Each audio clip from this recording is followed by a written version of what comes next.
Sa Baseco Compound, maagang naghanda ang 55 taong gulang na si Mang Plaridel ng kanyang lambat na gagamitin sa pangingisda. Minsan kung ano sumabit, hipon, alimasag, klase-klase ng isda, kabasi, talilong, malakapas, kung ano po sumabit sa lambat niya. Makikitang butas-butas na ang ilang bahagi ng lambat. Ngayon nga po may butas na talagang kailangan talaga mapalitan na siya. Pero kaya pa naman yan makahuli tayo. Makakahuli pa po kung may talaga may isda.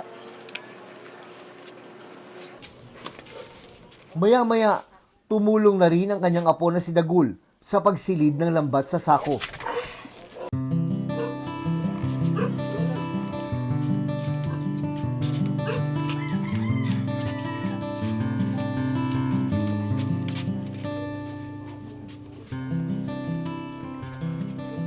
Pagdating sa Pampang, inayos si Dagul at Mang Plaridel ang kanilang maliit na bangka. Dahil may kalumaan ang bangka, hindi nila ito pwedeng dalhin sa mas malayong bahagi ng dagat kung saan mas marami sana ang isda. Disagwan lang po ako eh. Wala akong makina eh. Mahirap, malayo, mahirap sagwanan. Lalo pag maalon, hirap na kami. Hindi na namin kaya magsagwan. May sira din ba bangka ninyo tayo? May sira po. Butas-butas na yung bangka ko. Wala pang panggastos po. Walang bili ng epoxy, man. Tama lang. Kulang pa yung kinikita ko eh. Habang nag-aayos ng lambat sa bangka ang kanyang lolo Plaridel, hindi na napigilang magtampisaw ni Dagul sa dagat. Saglit na naging bata bago sumabak muli sa pagbabanat ng buto.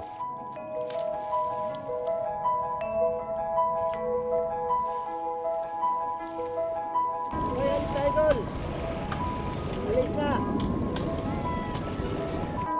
Makalipas ang ilang minuto, umahon na si Dagul. Sa kabila ng maliit at manipis na pangangatawan,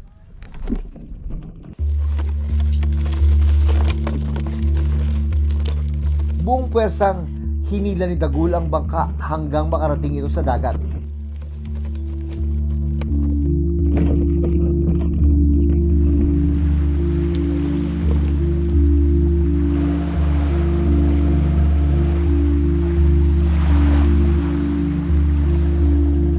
Nang maayos na ni Dagul ang lambat,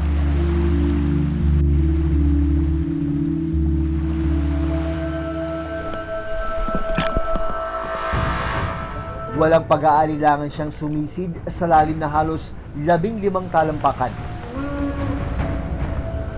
Wala siyang suot na kahit anong proteksyon o diving gears. Saglit siyang lulubog, saka muling aahon.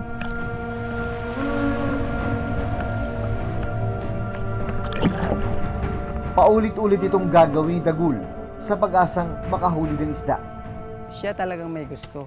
Kasi parang nakamulatan na niya, maliit pa siya, parang nakikita na niya ako na ganito ang ko, hanap buhay. Ito, si Lolo, baka walang katulong. Paglaki ko, tulungan ko siya. Yun. Ayun ang siguro nasa isip niya. Si ibang bata, walang ganun. Siya lang. Na porsigido siya para sa akin, para sa pamilya.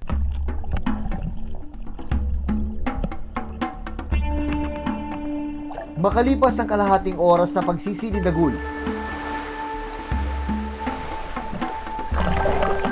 bigo makakuha ng kahit isang pirasong isda ang maglolo.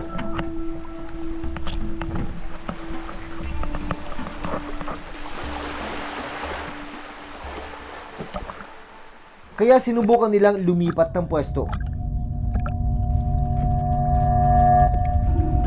Pero hindi pa man nakakalayo, may biglang nangyari.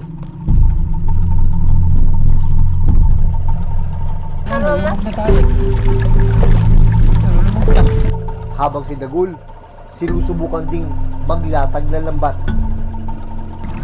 Ilatag mo na. Ilambat.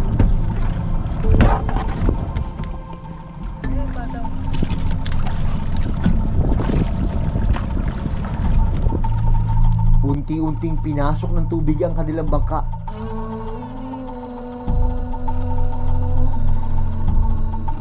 Si Sinubukan pa ni Mang Plaridel na limasin ang tubig na pumasok para hindi ito tuluyang lumbog. Oh, lumubog yung bangkayo. Tagas. Tagas. Naka-report. Tay, ano nangyayari? Tagas masyado. Lumubog yung bangka?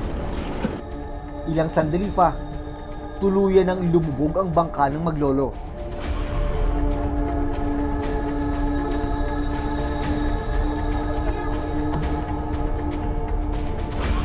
Pilit nilang sinagip ang bangka.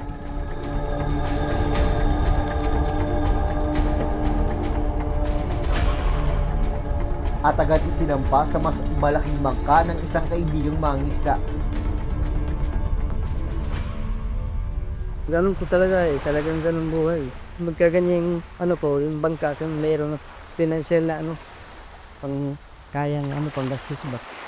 Hindi to po makahuli ng marami. Baka ipang gastos malala na, wala. Pagkatapos na nangyari, saglit kong nakausap si Dagul.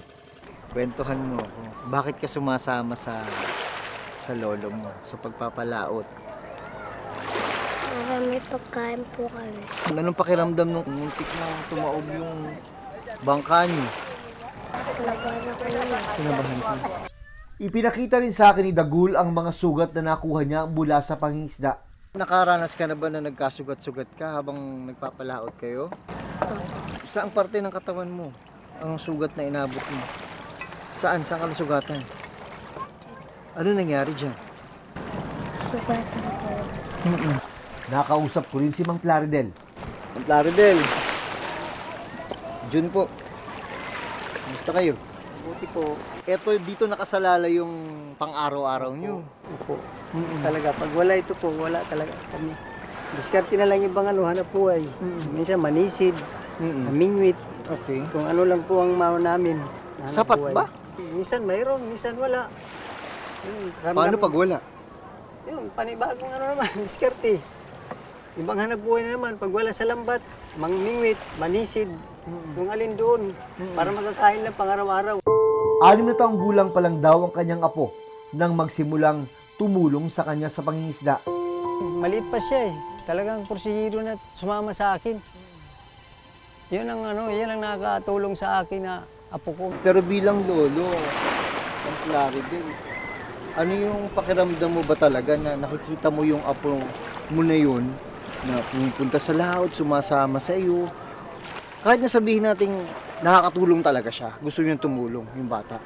Pero sa inyo siguro bilang isang lolo, Hindi mabigat din, ano? Mabigat po. Ang gusto ko po kasi bata pa, dapat sa kanila mag-aral talaga ng maayos. Oo. Yun ang dapat talaga sa kanila. Talagang wala akong magawa po. Talagang gusto niya tumulong sa akin. Umiyak na lang ako dahil siguro nakikita niya yung sistema ng hanap buhay ko. Nahihirapan ako. Kaya parang matured ng isip niya. Gusto niya lagi akong tulungan niya. Sabi ko, nak, mag-aral ka na. Huwag mo muna, bata ka pa. Nandyan lang yan. Hanap buhay. Mag-aral ka, mag-aral. Dahil sa nangyari, nagdesisyon na lang silang umuwi. Wala silang huli ngayong araw. Pagdating sa bahay, oras na ng pananghalian. Pero wala pa raw silang kakainin.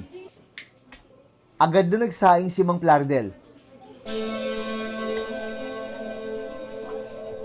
Mabuti na lang daw at may tira pang 2 pirasong maliliit na isda mula sa kanilang agahan kahapon. Ito ang pagsasaluhan ng kanilang pamilya.